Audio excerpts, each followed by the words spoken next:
Hello, my name is Benjamin Hart. I'm an American attorney and the Managing Director of Integrity Legal here in Bangkok, Thailand. As the title of this video suggests, we're discussing work permit violations, specifically working illegally in Thailand, working without a permit, working outside of one's permit. I thought of making this video after reading a recent article in the Pattaya Mail, that's pattayamail.com.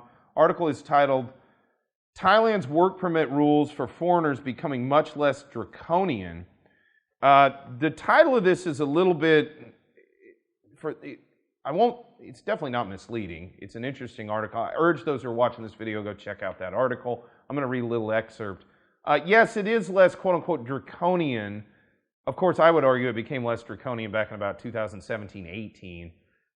But that doesn't mean that anything's really fundamentally changed regarding work authorization in Thailand.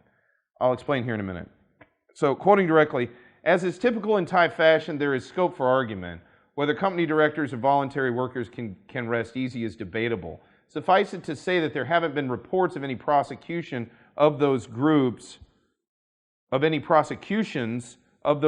lately. So, in the broader part of this article, again, I urge those who are watching this to check that out. They kind of talk about, people who are kind of, teachers who work without a work permit in Thailand. They talk about so-called volunteers, which that's a real issue. People that live in Thailand on ED visas and they don't really have a work permit. And then they kind of also get into these sort of new visas that are supposedly being rolled out with sort of built-in work authorization. And bear in mind, those types of visas, smart visas, this so-called LTR, long-term residence visa, which as we've discussed isn't really a residence visa, but these different categories that have these built-in work authorizations, understand, it's not that they don't need a work permit, it's that they have it built in. They have a work permit. That's part of it.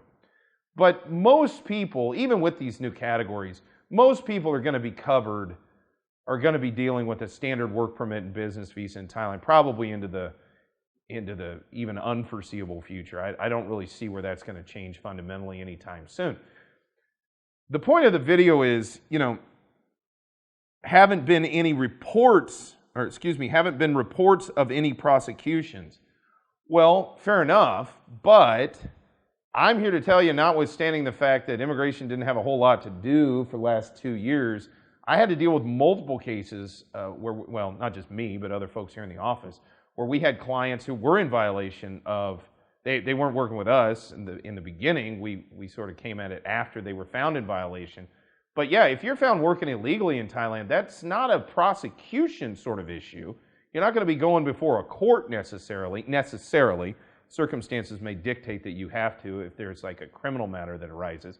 Work authorization is essentially a labor offense that has implications with respect to immigration. Where you see problems with work authorization is not going to be in a courtroom with a prosecution. And I understand prosecution is a broad term. It can mean a bunch of different things. Most notably, just essentially sort of enforcing laws.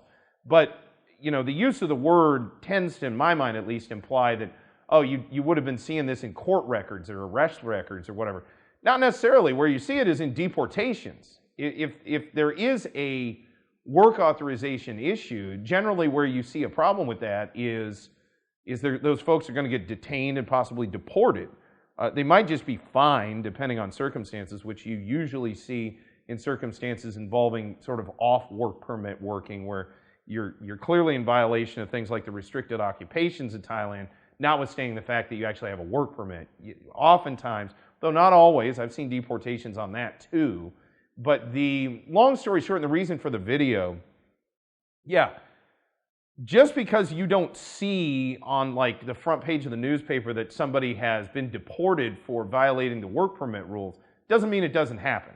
And in point of fact, I do see it. I'm not going to say it happens all the time. It's not like a daily occurrence, but it has happened multiple times in the past couple of months that we've seen. And, it's something to bear in mind, because if you're looking to come to Thailand to work, you really need to be assiduous about maintaining lawful work authorization if you want to work here in the kingdom.